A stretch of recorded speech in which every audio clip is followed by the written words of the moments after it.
On this episode of the Bangkok podcast, we cover a recent hot-button topic, the oft-loathed, seldom loved, always controversial farang beggar. We also give a Songkran 2017 death toll update and discuss my new career as a shoe smuggler. Here's episode 2.28 of the Bangkok podcast.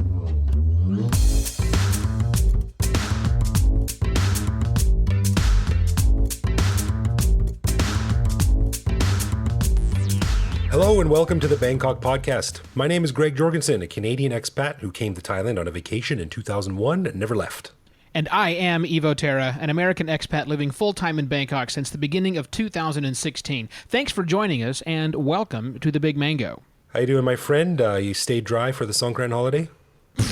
That's not possible, man. If you cannot be in Thailand and stay dry for the Songkran holiday, if you step outside of your apartment, you're going to get wet. Well, it's not that bad, but no, of course I got wet. It's what you're supposed to do. Well, you know, the funny thing is I went for a bike, like I do every year. I go for a bike ride with some friends during Songkran because there's hardly any traffic on the road. Right. And I got, my ankle got squirted. That's it. That's it. And it was 40 degrees. I was praying for some kid to squirt me with a hose or dump a bucket on my head or something. Wow. Nothing. I got home, I was just so hot. But maybe I took the wrong route. Yeah, maybe so. I went to the pharmacy, and unfortunately the pharmacy we go to that has the widest selection is on the intersection of Siloam and Rama 4. Oh, yeah. Which is a hot spot. Ground zero. Perhaps the hot spot. Yeah, so I'm trying to, get 4 packages of drugs back up on the BTS before I can get nailed. No, not possible. Gotcha. Not possible. I took my son down to Siam Square where there's I thought it would be fairly light, but it was actually pretty intense. And it turns out 2-year-olds don't like 10,000 people squirting cold water in their faces. Isn't that weird? Yeah, he wasn't too impressed. So we stayed for about 10 minutes and then got the hell out of there. So that was my Songkran. But following up on last week's show where we talked about the 7 deadly days of Songkran, Yeah. Songkran is over now and the stats are out. Yeah, well, the stats are out for the first 5 days.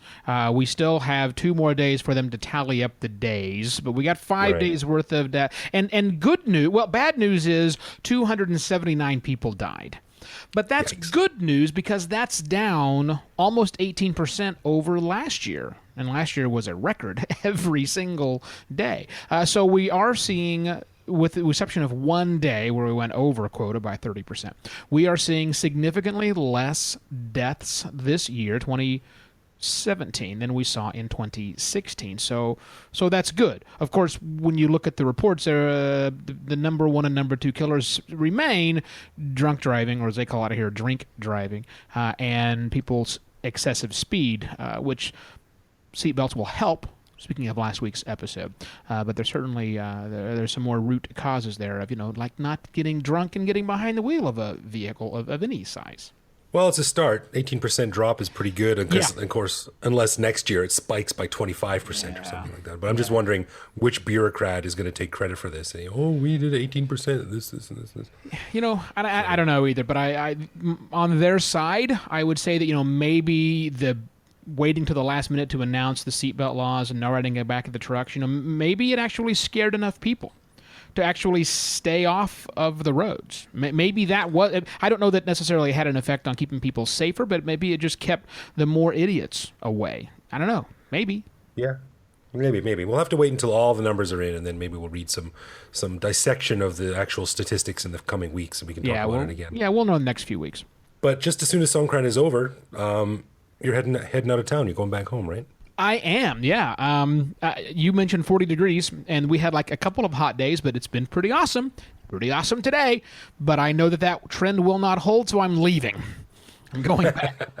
I'm going away. You quitter. Oh, totally quitter. Because, listen, if you don't experience it, people, summer in Bangkok, which is what we're in right now, sucks. It's a terrible place to be. So next 3 weeks, I'm leaving. But the show's not stopping. We'll keep chatting on a weekly basis, just 12 hours different from one another.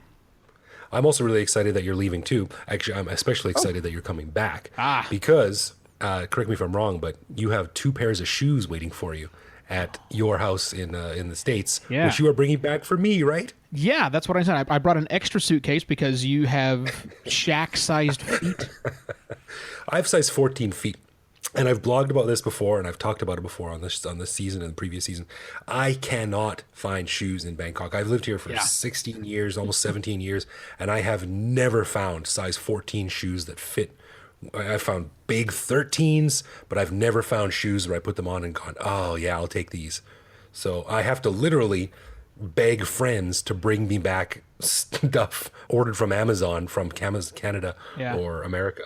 So I hope you don't get nailed for extra weight, extra baggage allowance, because size 14 docks are not small shoes. But I thank you very much for that. Well, actually, I'm just going to check them individually and just shove a bunch of stuff in them. I think that'll work. Yeah, just tie a handle on each side and use each one as a suitcase. There you go, problem solved. That is my total plan. Hey, before we jump into talking about the actual content of today's show, we have new reviews. Did you know this? I didn't. Fill me in. We have a couple of new reviews, and that means one of us, me, has not been paying attention. But we got a new review. We got a review actually from on the American iTunes store, vagaries of iTunes. There's not... Depending on what country you're in is what reviews you see. It's a pain in the ass. Anyhow, iTunes, which is now called Apple Podcast. Someone called Sobriety Test.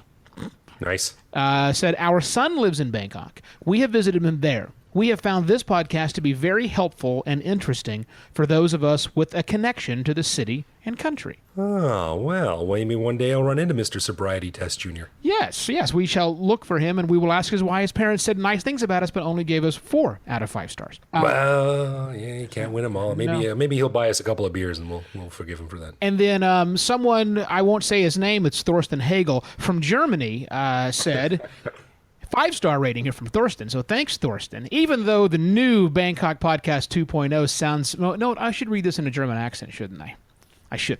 Can you do a German accent? Yes, the Germans, yes.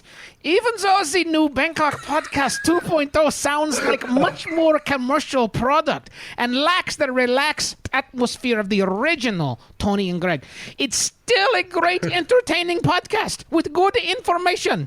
Thanks for reviving Bangkok Podcast. Oh, man. Thorsten, I'm so sorry. I apologize for my dumb friend, Evo.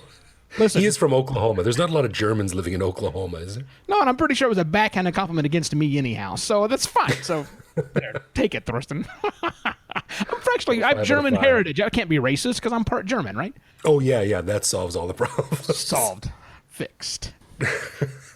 Oh, man, that was awful. Well... This show, we're going to talk about something that has been making the rounds recently, and it's not a new topic, but it is certainly started to get a lot more press than it used to in previous weeks, and that is farang beggars. Now, of course, farang is the broad term for foreigner, usually white European or North American foreigner, but not all the time. But in the past few weeks, there have been a number of stories on Twitter, in the newspaper, on TV, and on various online websites about these foreigners who are traveling but actually make money by begging. Now, I saw someone saying that it's actually not begging. They're playing instruments, or they're juggling, or they're doing selling little trinkets or something like that. Busking, yeah. But I think it's begging. And there's been a lot of controversy about it because people are like, you shouldn't have to beg for money to fund your global tour, your global trip. What do you think about this? Yeah, it's definitely in the news again. It's I think, I don't even know if the word perennial is right, because it seems to come up more than annually. I think it comes up quite a lot. You know, last year we had the guy with a big leg. You know who I mean? Yeah, there was a German, I think, beggar, don't do the accent again, who had a swollen leg, like he had something, elephantitis of the leg or something like that. And people saw this guy begging for money on the street. They took an incredible amount of pity on him and donated a ton of money and got him some help and took him to the doctor and got him some medicine and food and all this stuff. Got him off the street. And then like a week later, the dude shows up in Pattaya begging again. Right. And it's like, hey, buddy, like you just scammed all these people out of their goodwill money to help you and you're back begging. And then I forget exactly what happened. And then it's like someone bought him a ticket back home to Germany or Europe somewhere. And someone took a picture of him begging on the street there. So apparently this guy is just a professional beggar. Yeah, and then he was in KL after that, People saw pictures. Oh, was he? And this guy, again, one guy who, well, it could be a German guy with elephantitis of the leg. No, it's obviously, clearly, it's the same guy, right? And yeah, this is what he does. Apparently, this is how he does his thing. You know, the first time I was introduced to this was probably about 10 years ago, and there was one guy, and I saw him a couple of times on the overpass on the end of Silom Road where Ramaphore is. And I noticed him because at that time, you hardly ever saw farang beggars or buskers or trinket sellers or whatever you want to call them. And I remembered his face, and I was like, oh, buddy there's fallen on hard times. I hope he helps him out. I'm not giving him any money, but right. I hope someone helps him out. And then a few weeks later, I saw him down at Siam Square. And then a couple of weeks after that, I saw him down at Silom. And I'm like, this guy's just strategically moving around, like he's clearly milking it. And he had a sign that said, I'm out of money. I need $300 for a plane ticket home. Please help. And one time I saw him down in Center Point, which is sort of behind Siam Square there. And I watched him for about half an hour. And this guy made probably about 500 baht in half an hour. People walking by, university students in packs and gangs of 4, 5, 6, 8 people. And sometimes they would throw in 20, 40, 60 baht when they walked by. You have a couple hundred people do this over an hour, you're making some pretty good money. Yeah. So, I mean, this guy was around for months, and I wasn't the only person to notice and to write about it. But this was the first time that I saw it, and I was like, this guy is just scamming people. Well, I know that you have written extensively about this in your time being here. Bangkok has a lot of scams, and we're going to cover them in the future shows. Taxi scam, tuk-tuk scams, we got the mafia, whatever. Correct me if I'm wrong. There is something that's organized beggars where people are actually professional beggars, Thai people that do this? Yeah, and there's like a ring of them, and there's a beggar master is a term that is used in India, actually. And he sort of coordinates and distributes all the beggars around the city at various points, and he coordinates their pickups and drop-offs, and he collects the money and gives them a cut. Like it's an actual real business. Yeah. And we're not talking about that here. I mean, this is one of the many lovely things about Thailand, which we should talk about on Love, Loathe, or Leave, perhaps. But nonetheless, we're talking about these farang beggars. They're not organized, right? This is not organized begging by the white devil, is it? No, I don't know. I think so. And I got to come down like squarely on the side of this is an awful thing. I think this is terrible. These guys should stop. They should be forced to leave or stop begging or arrested or kicked out or something. Because I think these guys are just scammers, man. Like you shouldn't have to beg to travel. It's just like going to the grocery store, filling up your cart, and then getting to the checkout line and being like, oh, I don't have any money. Can someone help me out here? Like, take responsibility, man. When I was traveling and backpacking, I was super broke, and I was $50 away from going home, and I never thought of begging. And especially in a country like Thailand or an area like Southeast Asia, which is poor, third world, developing country. I mean, you want to see poverty. There's real poverty here, not these entitled asshats who are sitting on the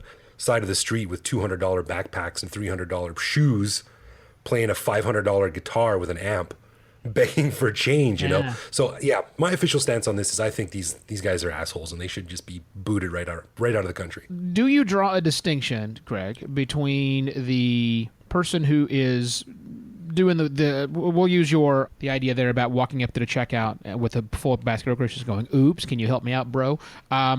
As opposed to that person with the $500 guitar who is busking his or her way around the world, or at least specifically to our conversation, on the streets of Bangkok. Do you see a difference between those two? Well, I think it's a bit of a gray area. If you're providing a service that people use and need, then okay, I can see charging for that. But playing a saxophone or strumming away on a guitar, that's not making my day better. It's not making anyone's day better. It might improve the sound of traffic for about 5 seconds while you walk by, but I don't think that's worth money, especially in a country, in an area, in a region where there are so many more worthy causes to give to and much more needy people that deserve money. I think you're just taking it away from the people that really need it. So no, I don't think it should be allowed. Well, here's how I come on this one.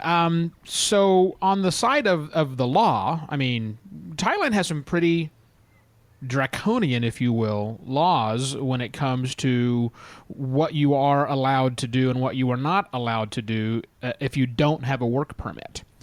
And many of the things that you were not allowed to do, many of the actually detailed, these are the types of jobs that you, a foreign person, cannot do even if you have a work permit.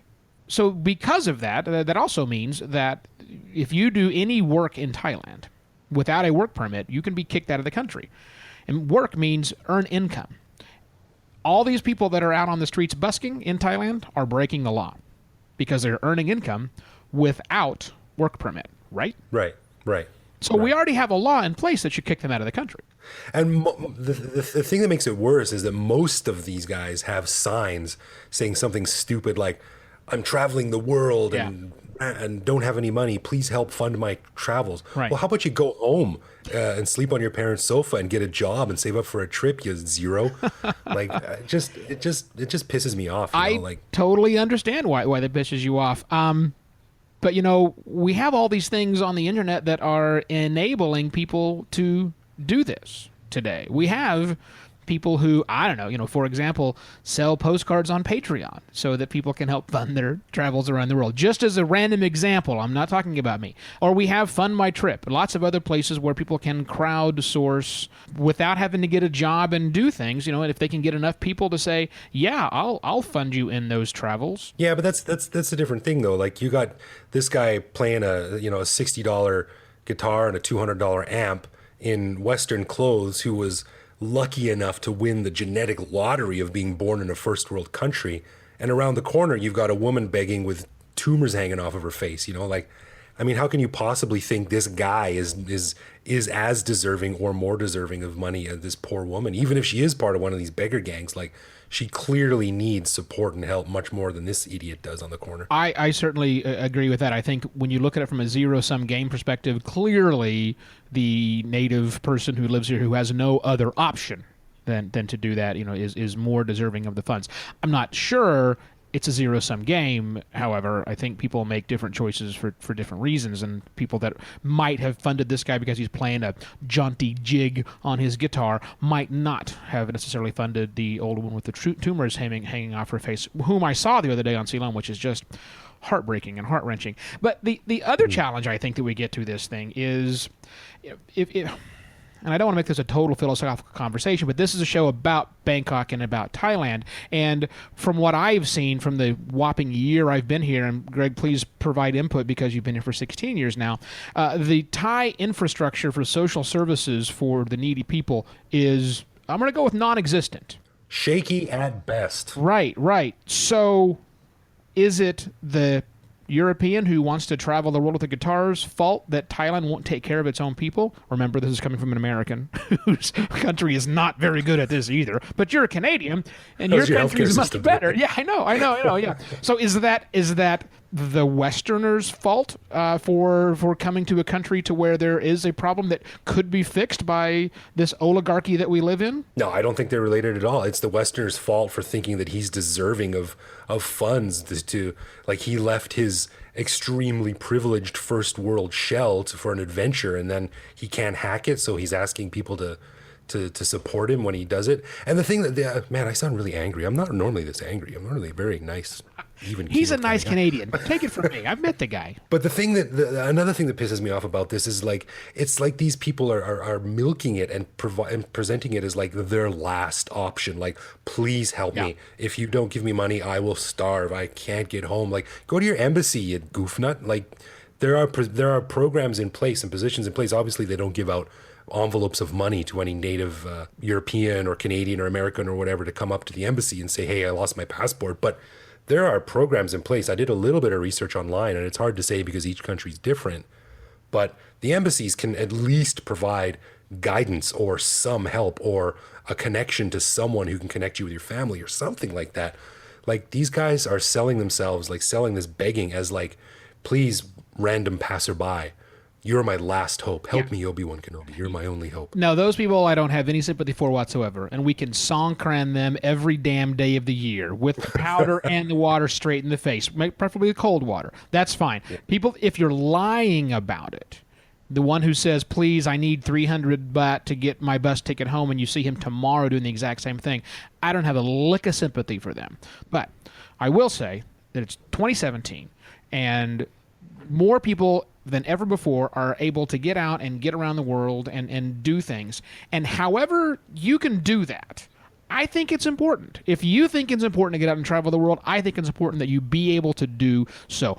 If that means showing up, playing guitar, risking deportation from a country because you're doing it illegally, okay, that's a risk you're going to run. Again, if you go down the angle to where you're lying about it, I'm going to care zero. If somebody kicks you in the nads, that's not going to cause a problem for me at all.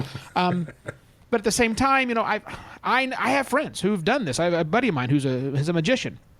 And he's a very talented magician, and he travels the world on cruise ships. This is actually his actual job. It's the greatest damn job in the world. Wait till I explain this to you. He sits home in his flat in London for about 2 weeks out of the year, and every third week he goes on a cruise ship somewhere where he works 1 hour a night. Oh, poor guy. Doing magic and jokes. He's really, really, really funny.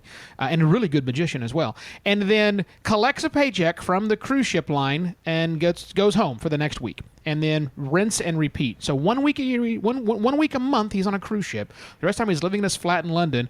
And here's what he does as a full-time job today. But prior to that, when he was a 20-something trying to figure things out, who had a little skill, he busked his way around places, went in, played music outside, did magic tricks for people, entertained them, provided entertainment, and we like paying for entertainment. I'll allow a little bit of leeway with that, okay? But under very strict circumstances. I mean, I get that, but it's just there's too much of a gray area here, and I think you can't judge each one of these guys by themselves, like on an individual basis. Like, well, how needy are you, and what skills are you providing, and what services and entertainment are you providing people, and how much do they like it, and how much do they care? Like, you can't do that. So, the newest guy I saw was I saw him last week, and he was standing out front of Siam Paragon, and he was juggling, and he was a really good juggler, because I'm an amateur juggler and I'm pretty good. This guy was really good, like circus level good.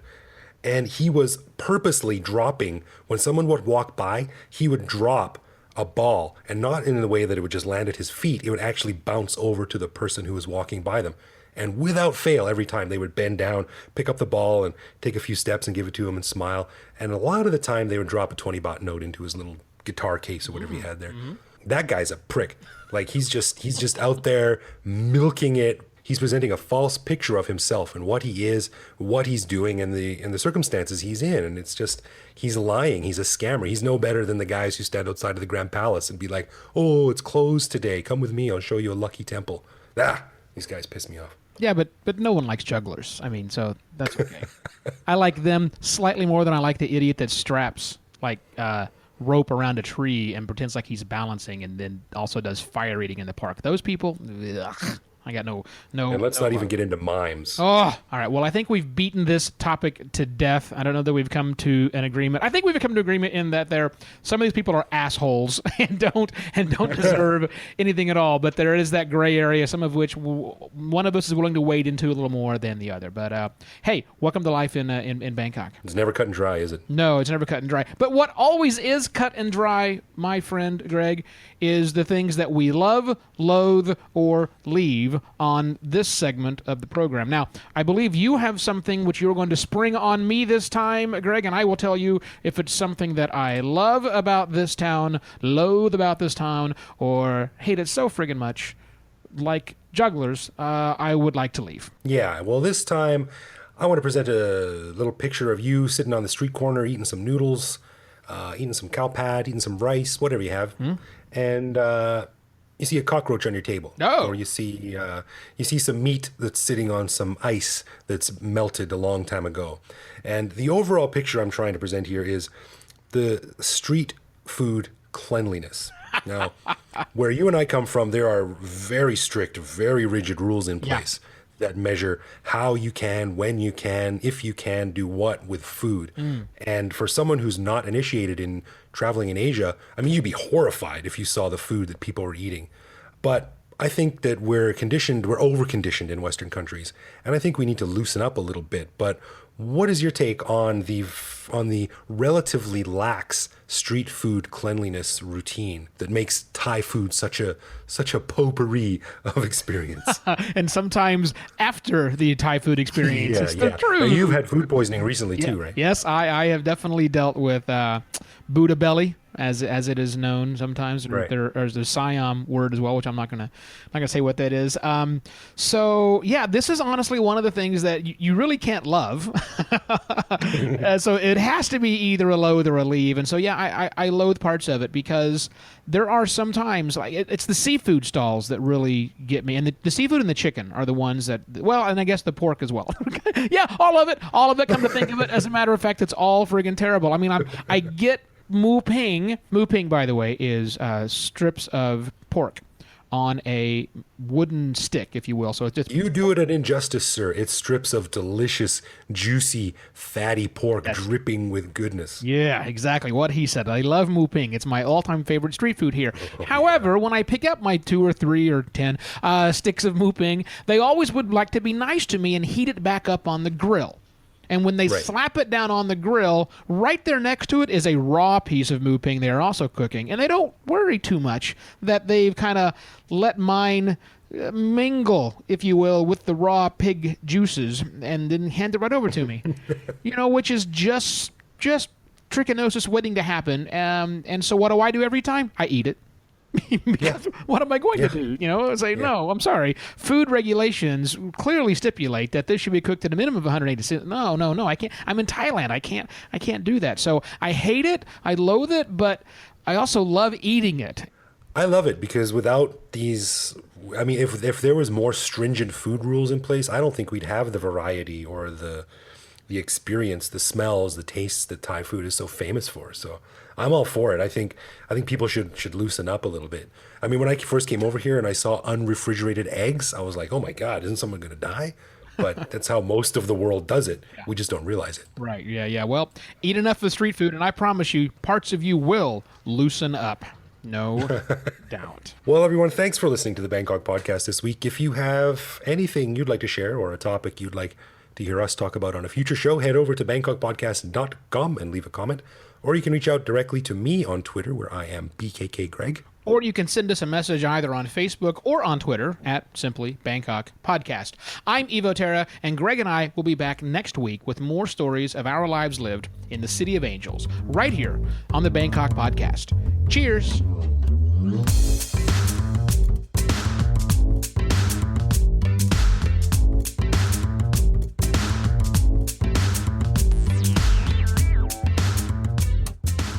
That's funny. Yeah, remind me to tell you. I have another one about horses. I should tell you one of these days too. So, sounds terrifying and or intriguing. It's a great joke. So, yeah. Okay. Right. All right. Here we go.